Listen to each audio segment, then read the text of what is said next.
നിങ്ങളുടെ മോഡൽ എക്സാമിനേഷന് 1 മാർക്കിന് ചോദിക്കാൻ പോകുന്ന ഒന്നാമത്തെയോ രണ്ടാമത്തെയോ ക്വസ്റ്റ്യനായിട്ട് ചോദിക്കാൻ പോകുന്ന ചോദ്യമാണ് മീഡിയൻ കണ്ടുപിടിക്കാൻ. മീഡിയൻ കണ്ടുപിടിക്കാനില്ലാത്ത ഒരു ക്വസ്റ്റ്യൻ പേപ്പർ നാളെ നിങ്ങൾക്ക് കാണത്തില്ല. ഇങ്ങനെ കുറച്ച് കുട്ടികളുടെ മാർക്കോ അല്ലെങ്കിൽ വെയ്റ്റോ അല്ലെങ്കിൽ എന്തെങ്കിലുമൊക്കെ ലിസ്റ്റ് തന്നിട്ട് അവയുടെ മീഡിയൻ കണ്ടുപിടിക്കാൻ ചോദിക്കും. ഇവിടെ തന്നേക്കുന്നത് എന്താണ്? ഒരു 10 സ്റ്റുഡൻസിൻ്റെ അവർക്ക് ഒരു എക്സാമിന് കിട്ടിയ മാർക്കാണ് തന്നിരിക്കുന്നത്. അപ്പോൾ അത് നമ്മൾ മീഡിയൻ കണ്ടുപിടിക്കാൻ ആദ്യം എന്തോ ചെയ്യണം? ഒന്നെങ്കിൽ അസെൻഡിങ് ടു ഡിസെൻഡിങ് ഓർഡർ എഴുതണം, അല്ലെങ്കിൽ ഡിസെൻഡിങ് ടു അസെൻഡിങ് ഓർഡർ എഴുതണം. ഇവിടെ ഞാൻ ചെറുതിൽ നിന്ന് വലുതോട്ട് എഴുതാം. 45, 46,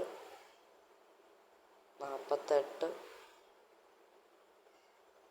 51, 56, 58, 64, 72, 76, 80. 10 നമ്പറുണ്ട്.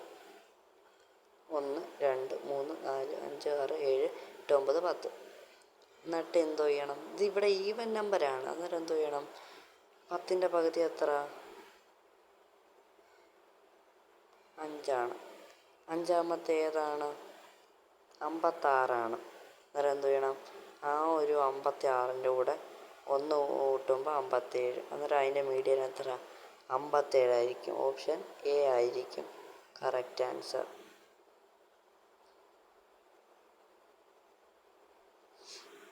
ഇതേപോലെയുള്ള കൂടുതൽ 1 വേർഡ് ക്വസ്റ്റ്യൻസും അല്ലാതെ മീഡിയൻ കണ്ടുപിടിച്ച അറ്റ്ലീസ്റ്റ് 1 പോയി അങ്ങനത്തെയൊക്കെ പ്രോബബിലിറ്റിയിൽ നിന്നും നമുക്ക് പ്രോബബിലിറ്റിയും ഈ ഒരു പാഠവും കണക്ട് ചെയ്തിട്ട് ക്വസ്റ്റ്യൻസും പ്രെഡിക്റ്റ് ചെയ്യാം.